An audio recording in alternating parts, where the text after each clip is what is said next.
The following is a hockey podcast out of Vancouver and Surrey, British Columbia. It'll only consist of a lot of puck talk and even more BS, or in actual words, banter and satire. Enjoy, and as always, go Canucks go.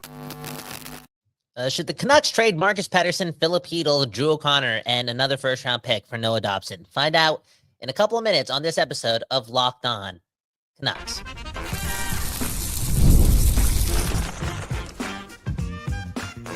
You're Locked On Canucks, your daily podcast on the Vancouver Canucks, part of the Locked On Podcast Network, your team every day. We made it. It's Friday, and here we are on another episode of Locked On Canucks. My name is Trevor Beggs, co-host of Locked On Canucks, and also a Canucks scribe currently with Daily Hive Vancouver. Before we get into it, we got to thank you and you and you and you for tuning into Locked On Canucks, because it is your Canucks every damn day. So we're not here without you. We're also not here without the sponsors. Got to get paid, baby. And today's episode is brought to you by Gametime. Go download that Gametime app, create an account, and use code LOCKEDONNHL for $20 off your first purchase. If you think that Patrick Allvin and Jim Rutherford are done making moves, you don't know the guys that well, because they have been one of the most active duos in terms of making trades in the NHL. You hear the smoke right now about Brock Boeser and whether or not they want to keep him, how they're still evaluating a guy that's the longest tenured Canuck. What? Just after signing a guy that's been here for 96 hours? What? All this leads me to believe that there's probably something else in the works in terms of a trade.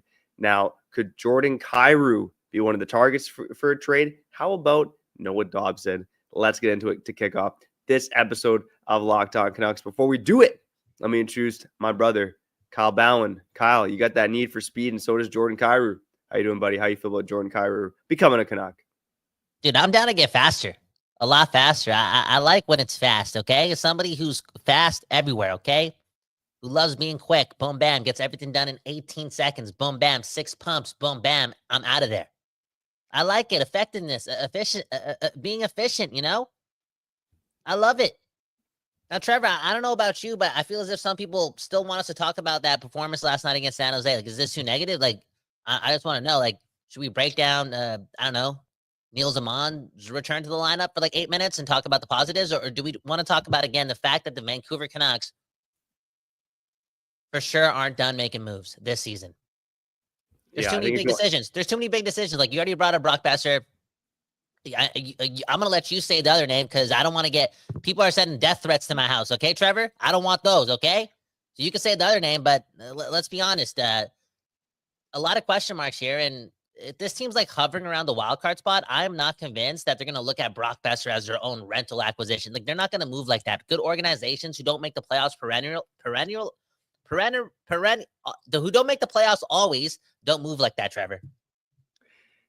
Yeah, I think this management team is going to have to be pretty convinced that this team could be a dark horse contender if they're going to hang on to Brock Boeser. And I think one of the main things you heard Patrick Allvin talk about recently, both in his scrum after the trade and on radio here locally, was the need that the fact that this team has to get quicker. And right now, if you want to look at Brock Boeser and Elias Pettersson, the two now highest paid forwards on the team, both of them are in that, bottom quarter of the league in terms of their top skating speed.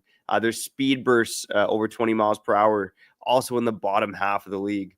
So you got your two highest paid forwards not skating all that quick out there. And we all know with Elias Pettersson, he's not looking like his normal self skating wise. You look at Jordan Kyrou, for instance, though, his skating metrics, he's one of the top skaters in the league. So his top speed this year is only around that 80th percentile. So in the fastest, top 20% of players, but his speed bursts over 20 miles an hour. I mean, you can see this guy fly when he's on the ice, and he's around the top 10% of NHLers this season. So again, I think you saw it with Hedl and O'Connor, how quick they look compared to the rest of this Canucks team.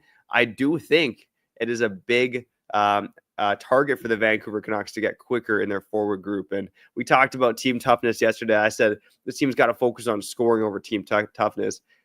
On top of that, I think they want to find guys that can skate quick and score, and Jordan Kyrou would fit the bill there. Yeah, man, it just changed the trajectory of the pace of play that we play at, and it'd be so bizarre to say the Vancouver Canucks have to make moves that would correspond well with the recent acquisition of Filipino, right? Like, you're not moving all your chess pieces because you got a guy like Filipino, but like he's already striking the imagination of a lot of Canucks fans. And yo, Elias Pettersson, again, P90X from April to September, he'll be back. He'll play quicker. Kyrou and Pettersson. You never know. You never know. And again, am I onto something when I say, and this is crazy because I'm such a big Brock Boeser fan, and I feel as if he's so effective, but not as an $8 million player or $8.5 million player, not on this version of the Vancouver Canucks. Like, that's impossible, right? If they can somehow get him for like 6 years at $36 million, I'll do it. But that's impossible in this economy, right? $6 million these days, it's more like $8,000. Okay, like that's the way these players look at it.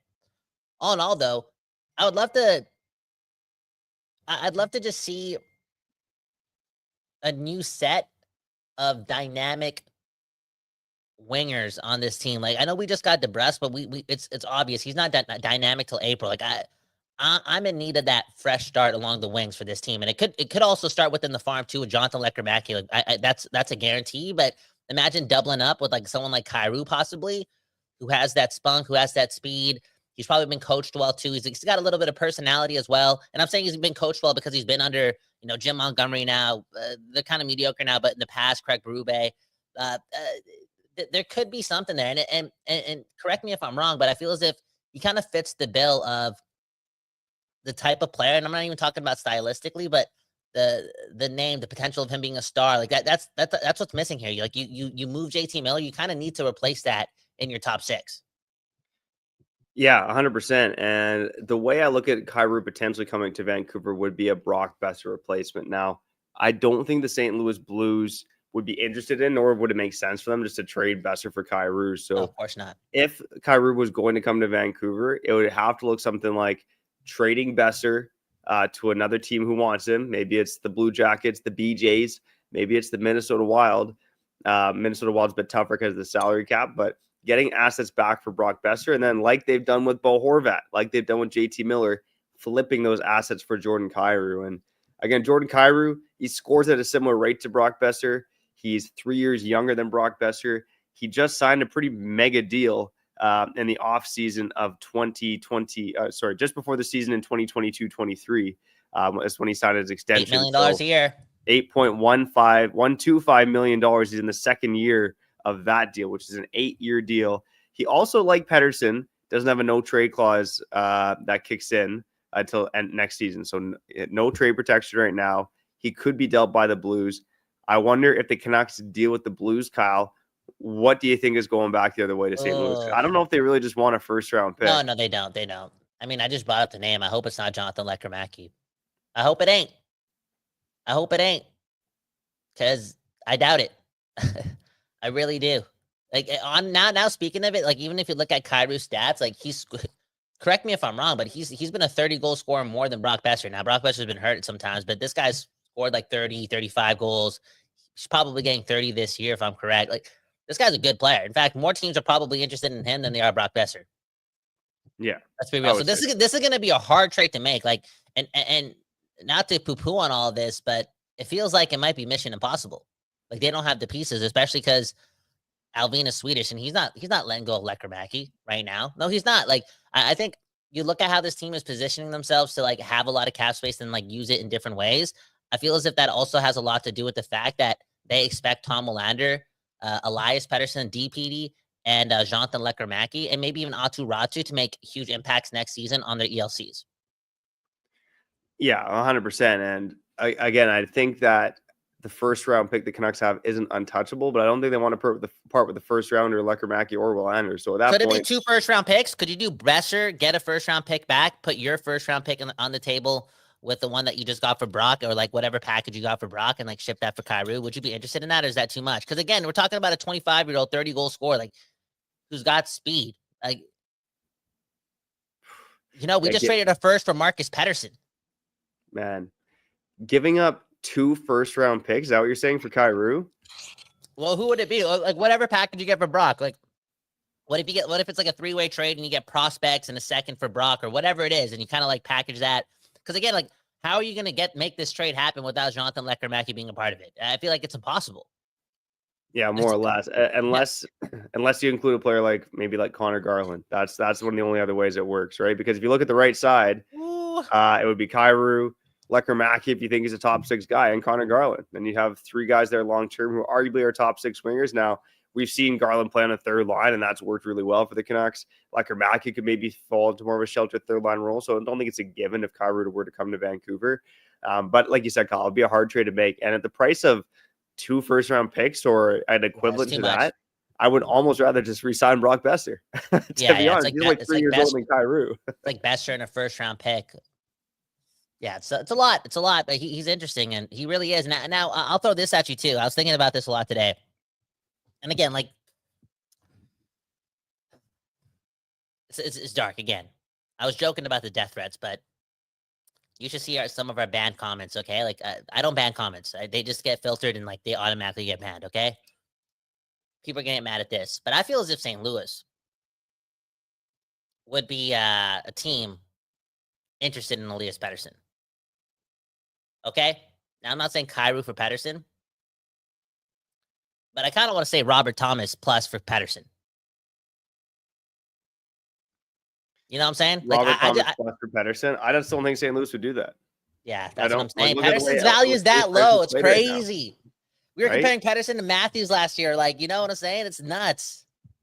But if they need to shake up, the reason why I'm saying that is because, like, Braden Shen, like, obviously, like, I feel like when you got, like, old hockey guys there, like Montgomery and Braden Shen, all this stuff, like, Parayko, they take things personally, right? And, like, just the way he was speaking about, like, the team in St. Louis and how, you remember the after the first period against the Canucks, and, like, they've been so mediocre. They just got their ass kicked the night before, and it seemed as if he was so disappointed in the core. Like, I wonder if that, like, bleeds into management, and, like, they start not believing in, again, Kyrou or Robert Thomas. I don't know. I'm just saying. I could see St. Louis be interested in Elias Pettersson. Yeah, I could see them being interested in him too. I think they've been, searching for another top 6 center. I mean, they're hard commodities to get right now. But again, you look at last season, Robert Thomas, 86 points, Pettersson at 89 points. Robert Thomas, he factored into Selke voting. He wasn't, one of the candidates or anything like that, but he brings a good 2-way game. He's got obviously a lower ceiling than Pettersson, but definitely a higher floor based on what we've seen so far from Elias Pettersson. So, yeah, I don't think the Blues would be interested in that, and I don't think the Canucks are adding to Elias Pettersson just to get Robert Thomas. No way. I think that's no go. But to your point, I do think St. Louis doesn't seem interested in tearing things down and rebuilding. So I think they would certainly be interested in a player like Pettersson.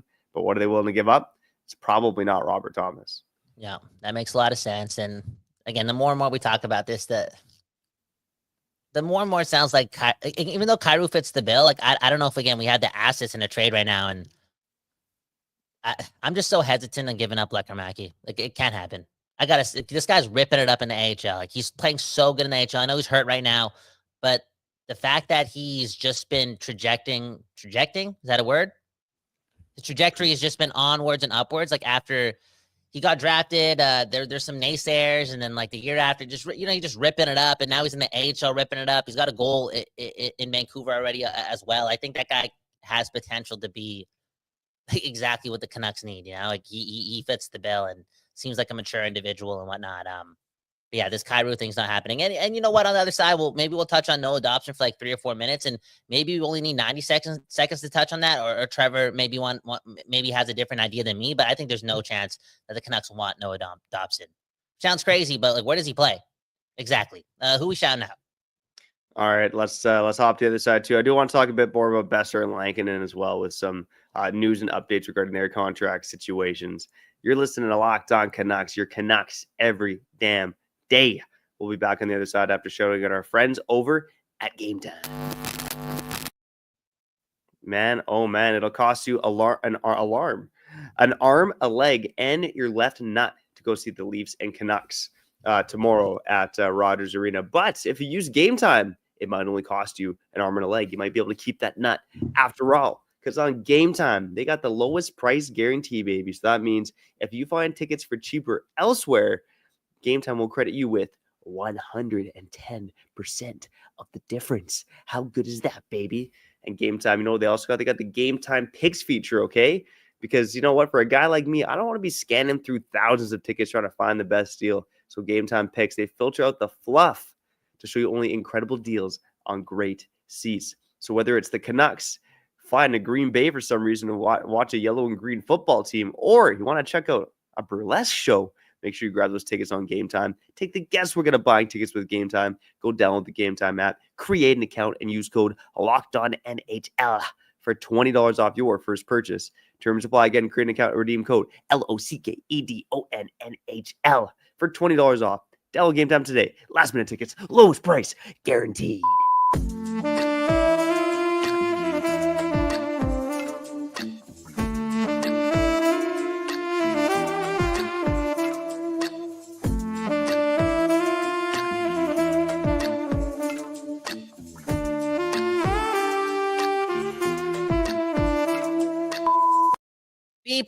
People, we back doing this, and that's talking about your Vancouver Canucks. Kyle Bauer, Trevor Beggs, second best dad in the world, about to embark on a weekend as a father. What do you got planned, man? You wake up? Do you wake up every I know you wake up early in the morning every single day, but are you the type of father that wakes up every Saturday morning and just cooks a big breakfast for the fam? Like, what's going on there? Yeah, I usually cook a bit of a bigger breakfast for the family. Nice. Okay, it depends, right? Now, my kids are in a stage where they just like want, I don't know, someone in my house or my in-laws bought a Lucky Charms, so they seem to only want Lucky Charms right now. Which, yeah, I obviously. don't know, man.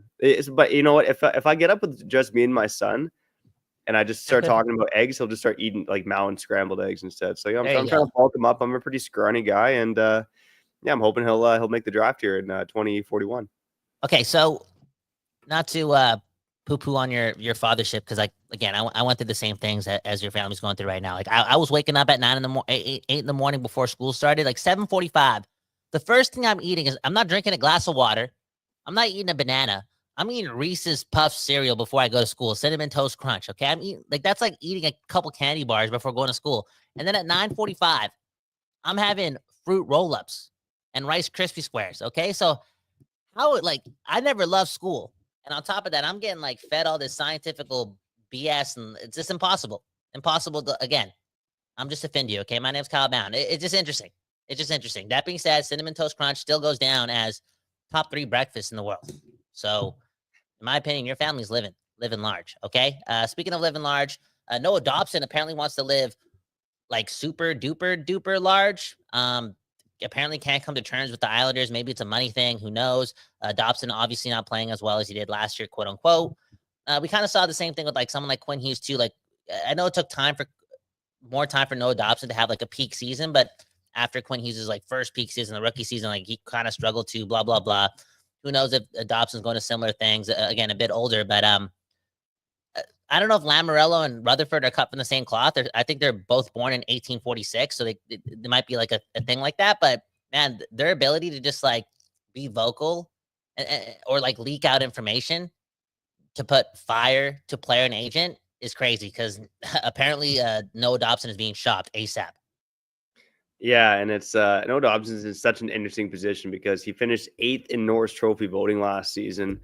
A hell of a season when he put up 70+ points, and this year just hasn't been the same. And you can go check out at least on our YouTube feed or go back on the podcast side when we talked about Elias Pettersson potentially going to the New York Islanders, how they're really interested in him. And we got the scouting report from Gil Martin of Locked On Islanders about Dobson, and Dobson has struggled in the top pairing role.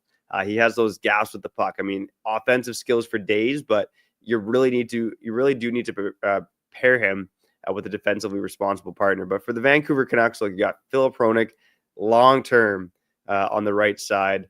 Then you're probably projecting Tom Willander, hopefully, to step up into a top 4 role.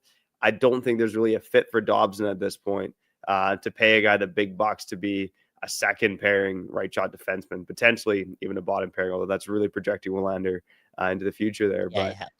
I think with the Islanders, if there is a trade, the one that makes more sense to me is Matt Barzal. And I know this is getting pie in the sky, but the Islanders seem to have interest in Pettersson.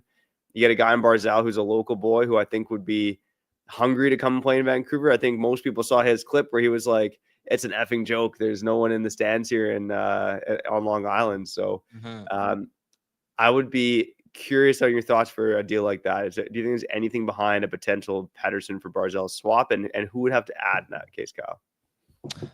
Dude, I don't think anyone's adding. Like, I don't know, man. I hope it's not the Canucks adding, but who knows what's going to happen at the Four Nations Cup and tomorrow against Toronto. Like Pettersson just got to like boost his value if any fair trade is going to happen our side. Okay, for real. All in all, though, again, you know what? Go Pettersson, go. You know what I'm saying? Go Pettersson, go. I didn't even know this, but Sweden's head coach is Pettersson's former head coach. You know what I'm saying? Like, this is a 30 for 30 documentary, okay? You never know. Pettersson comes into the office after struggling one game into his what is this tournament called? The World Cup of Charity Hockey or whatever? It's the Four Nations Cup. And the Sweden coach is like, son, listen to me. Listen to me, son. And then fill in the blank, okay? And then before you know it, Pettersson's back. That's what I'm hoping for, okay? Pettersson for Barzell. Let me think about that in the summer of 2025, not right now. Anyways, Lankinen versus Boeser. What are you talking about here, man? What are you talking about here? Is this something? Because I was hearing the same things. Apparently, the Canucks are liking what Demko is doing right now, so much so that I don't know, maybe they're not as eager to sign Kevin Lankinen because I guarantee that number is very, very high. I guarantee that number is $5+ million. I know it. I'm not quite convinced on that. I think it could be in the fours, which for a backup goalie is still a decent chunk of change. But with the cap going up, I think you need that insurance behind Thatcher Demko, especially a goalie like Demko, who has shown that he does not stay healthy for the most part, right? And again, you can, even if Demko's your guy and you play him 50 games, like you're still paying your backup goalie to play 30 games. Like that's a valuable thing in today's NHL. So True. I don't know, I'm kind of leading you into the answer here, but I'm curious on your thoughts, Kyle. For the choice between Boeser and Lankinen, if you only had to choose one to sign before free agency, which one are you signing? Damn, bro. Honestly speaking, I think Kevin Lankinen, man. I think Kevin Lankinen, and again, we're just talking. We're just talking right now, like we're on the phone. Like it might be emotional, but I think that guy's a stoic too. He's a good leader. Everyone talks so highly of him. He reads books, and again, that internal competition that he might bring to Thatcher Demko. And I'm not even talking about for the rest of this season, but next season as well. That's important because we just lost JT Miller, man. We just lost a superstar. I don't know if I'm convinced that we have another superstar outside of Quinn Hughes. Like I'm feeding into the propaganda. Like I'm smoking the PD drug right now. Okay. Like again, I want superstars. Like don't get me wrong, depth wins and structure wins and all this stuff wins and a commitment to excellence and everyone buying in. All those things really, really matter. But at the end of the day, you need a couple superstars. I think you need 3 or 4 to win a Stanley Cup. Okay, you do. And Demko, to me, more so than Lankinen, is a superstar. And again, I just think that Lankinen being around though can push Thatcher Demko to like claim his throne back, whether it be with the Vancouver Canucks long term or just in NHL circles. Because that dude, right? That dude who's playing alongside Quinn Hughes is a UFA after next season. So I kind of want Demko to have a superstar UFA like season. You know what I'm saying? Opens up this window a bit larger. So yeah, Lankinen, man, I'd keep Lankinen over Brock, which is crazy. I know, but it's important, man, to limit Demko starts going into April and May and June. It's just the truth. Okay, let's make that question a bit more complicated now. If they hold both guys past the trade deadline, which I think it is certainly an outcome. No, we get to like June 15th, the season's done, and you only sign one. Are you signing Boeser, or are you losing him for nothing, or are you signing Kevin Lankinen or losing him for nothing? Is it still Lankinen for you? Damn, no, you got to sign Boeser there. You know it. But there's no way. Again, there's just there's more of a chance that they keep Lankinen. I mean, like he's way more like he's just cheap. Like there's not as much baggage and like that's a rental that I could swallow, you know? Like you're not getting a lot for Kevin Lankinen if you're shipping him at the deadline. Like it might be a 2nd round pick or something, but it's not more so than that, right? Like in my opinion. Whereas with Boeser, you might get a lot more and he still has that cachet, right, about him, even though he's not doing what he did last year. Like, I forgot that. Boeser at one point last year had 27 goals in 44 games. Yeah. Anyways, there's just no chance that they keep Boeser past the deadline if they don't have him extended. Like that again, I would only feel as if they would do that if the Canucks were dominating from game 1 all the way to the trade deadline, but that hasn't been the case. Yeah, I do wonder when you look at the free agent market, there are other goalies out there who you could consider for a backup role, like Alex Lyon, who's had a good year with the Detroit Red Wings, comes to mind. Ilya Samsonov, who's been backing up Aiden Hill in Vegas. He's an option as well.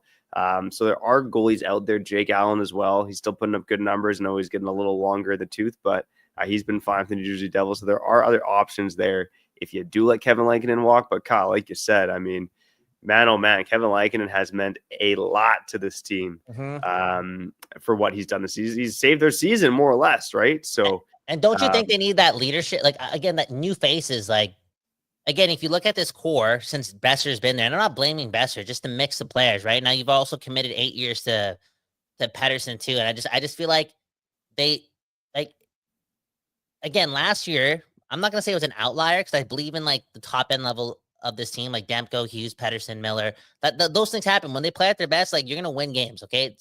I'm not going to say it was completely lucky, but the fact of the matter is, for the most part, this core, I'm talking 95% of this core's history, hasn't been able to get it done. So you can't double down. You can't double down. I don't even care if you win like 8 straight games going into the deadline and now there's a 10-point cushion. Like, I don't know. I think that would be way too dangerous. We talk about this team not having a lot of center depth in their system, you know what I'm saying? Like, getting asset management is still crucial for a team that's still a borderline playoff team.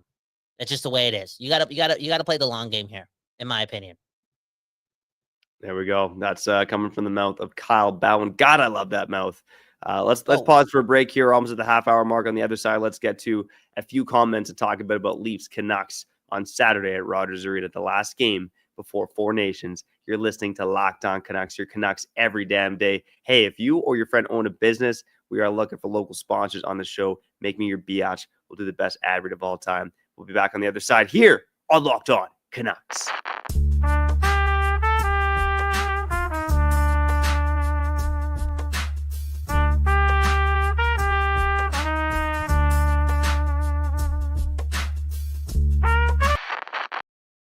People, we back doing this, talking about the Vancouver Canucks. And again, we did it, Trevor. We've caused a ruckus in the comments, and I was joking about the death threats, but I wouldn't be surprised, bro. Because again, people still, I love Elias Pettersson. Okay, he's still playing for the blue and green. Trevor's Elias Pettersson stan. Yesterday we had Witten on from Uncensored Canucks or Canucks Uncensored, and he was talking about how the first time he fell in love with the Canucks was when Pavel Bure had a breakaway and boom, bam, all this stuff happened. Dude, I can't speak for Trevor, but I'm going to do it right here. I feel as if Trevor Beggs and Kyle Bowen fell back in love with the Canucks watching Elias Pettersson's first game. Before Quinn Hughes, before JT Miller, this is right after the Henrik and Daniel. Me and Trevor fell back in love with the Canucks. We're never out of love, but we just it looked new again. It looked sexy again ASAP. And that was because of Elias Pettersson. Like, I got a soft spot for him. I want him to succeed. But dude, it's been 100+ games. That's why we're talking about it. It is what it is. He's been bad. Yeah, 100%. And yeah, I know we see stuff in the comments, but he was only good as a rookie. He had one good season. Like, he was a point per game player. Over a point per game player up until February of last season. So yeah, there was maybe a slight dip in the North Division season, a slight dip when he was under Green as well towards the end of Green's tenure. But for the most part, he has been one of the best players in the NHL. And I'm just wishing one love to Elias Pettersson, because I truly believe that this guy has all the skills to be one of the best players in hockey. And what the problem right now is something between the ears. And I hope his mental health's okay, because I feel like it's just based on how he's playing on the ice and maybe how he communicates with media. Like, maybe his mental health's on the best spot. So, one love to Elias Pettersson, and I hope you find your mojo, buddy. I hope he finds his mojo too. And again, I made that little story about the Swedish head coach being a former mentor of Pettersson's, which is the truth, like his former head coach. And like, maybe they have a one-on-one meeting that changes his life. Cause that's what mentorship is. Like, you never know. These things are fickle. And I hope Pettersson finds it ASAP, obviously, as like a selfish Canucks fan. But at the end of the day, like, find it whenever. And in between now and then, It's just a game. Take it easy, brother. Okay? Anyways, let's get some comments and then talk about the Leafs versus Canucks. Man, oh man, the comments just going off, man. Elston Gunn about to get run out of town, okay? For real. For real. It's crazy. James Moore saying Elias Pettersson has 19 goals in his last 93 games. Okay, what's going on here? Elston Gunn saying Pettersson has 0 grit. Okay, the type of player that can't make noise in a 7-game series against the big dogs. You know, Pettersson at his best, I disagree with that. I do. And then Dan Jardine saying, how about Brock Boeser for Colorado getting off of Casey Middlestat's contract? I don't think Middlestat. I'm not a huge believer in Middlestat personally. Yeah, you have a UFA and Brock for a younger, more cost-controlled asset in Middlestat, but I don't think Casey Middlestat has great speed. I don't think he's great at 5-on-5. From what I remember doing some research on him, some more empty calorie points in there. I don't know. I'm not a huge Middlestat fan. I mean, look, he was a second-line center on one of the worst teams in the league. Now he's failing in a second-line center role for the Colorado Avalanche. I mean, that's 2 cities now where he's giving you some up and down performances. So I'd be staying away from Casey Middlestat personally. It's interesting though, isn't it? It's interesting. That's like a risk. It definitely is a risk. Yeah. But yeah, I'm with you too. Like I feel like I've seen multiple Colorado games, and like Casey Middlestat is like, who would you even compare him to? Like Casey Middlestat is.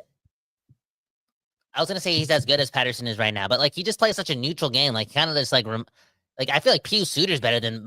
I'm just a big Pius Suter fan. Okay, I was gonna say Pius Suter's better than Casey Middlestat. I just appreciate Pius Suter. Anyways, Leafs versus Canucks tomorrow. Hey, the last time the Leafs played the Canucks, Elias Pettersson looked like Patrice Bergeron. Okay, in fact, I had an episode lined up, but there was just so much. Jim Rutherford after was it Jim Rutherford the week after? I don't know. Anyways, we saw Pettersson be claimed as Mr. Selke. Okay, that night. And again, I went to sleep thinking, okay, you know what? Maybe that's him. Maybe the Canucks should make him a checker. We should only expect 60 to 70 points from him, but he's got to be like that good every night, which again, I think he can do. And maybe we see that tomorrow. What else are you looking for in this Maple Leafs matchup? Well, I'm curious who starts in that. I know Anthony Stollards is back. He had a really strong performance against the Seattle Kraken last night, and the Leafs are running a bit hot right now. They lost 3 in a row to the Jackets, the BJs, the Senators, and the Wild. Now they've ripped off 3 in a row over the Canucks divisional rivals, beating the Oilers 4-3, beating the Flames 6-3, beating the Kraken 3-1. For me, a matchup is definitely Elias Pettersson and William Nylander. I mean, man, oh man, Mr. 11.6, he wanted that extra 100K more than Willie Nylander, and here Nylander is with 30-plus goals this season. So Nylander looking like a stud. But I guess the other thing I'm watching for is obviously the availability of Quinn Hughes is a big one. Will Quinn Hughes play tomorrow? I think that'll say a lot about whether or not he plays in the Four Nations. I think if he plays tomorrow, then it's almost a foregone conclusion that he plays in the Four Nations. I think it's up to Quinn Hughes. At the end of the day, he can do whatever he wants. But yeah, Pettersson versus Nylander, the goaltending matchup, and will Quinn Hughes play? Those are kind of the top 3 storylines for me heading into tomorrow. Okay, well, why don't we just finish off on that point, the whole Quinn Hughes thing? Because our listeners know I've been all over the alphabet with this thing, all over the place. I can't stick to one stance on what I think Quinn Hughes should do. But the more and more I think about it, the more and more I realize. And now we've heard again, Alvin talk about how they trust that Quinn Hughes will make the right decision. All that being said, I'm with you, Trevor. You got to let him do what he wants to do. He's too good. He's like 90% of the team. He's one of those guys. I don't want to disrespect Henrik and Daniel Sedin and whatnot, or like Marcus Naslin or whatever, right? But this guy's like bigger than them in a sense. You know what I'm saying? Like he's so damn good. And I know he's a small guy, a humble guy, quote unquote quiet guy, but this guy's a monster beast. He's an alpha, and he's so important to everything Vancouver Canucks. Everything. Like again, this guy could win a game on his own. He's good for 1.5 points a game right now. That's lethal on the back end and playing good defense. Like that's crazy. This guy is a winner. You got to let this guy do what he wants to do and just hope for the best, because it's been such a interesting season this season. and there's been so much emotion involved. And I think just paying respect by not telling him to do one or the other is the best way to go about it. Let him make the decision. He knows his body. And as a fan of Quinn Hughes, like I trust him too. All the best. All the best, Quinn Hughes. Get well, Elias Pettersson. And a shout out to you and you for tuning into this episode of Locked on Canucks. Man, oh man, looking forward to the weekend, man. You know, some time with the kids, a little 4 p.m. puck drop. Oh, Toronto, man, unbelievable stuff. Bullshit. Let's go get a win over the Leafs and then crush that Leaf bias, man, because this is the home of the West Coast bias. If you like what we're doing on the show, subscribe and like on YouTube on the podcast side. Oh, baby, go follow us and leave a 5-star review. If you want to talk with other amazing Canuck fans while you're on the crapper or in bed in your silk robe, make sure you join the Discord. The link for that in the bio. Kyle, anything else to say to the people before we get the F out of here? Just enjoy the game and get well soon, Pettersson, man. Like, again, prove me wrong this year. Do whatever you want, but as long as you're a Canuck in some way, shape, or form, even when I say you suck, I still support you, and I know you're gonna prove. I know you're gonna come back. Like, you got this. Enjoy the game, and I wish I could speak Swedish right now. Let's get out of here, okay? Nice. That'd Peace. be nice.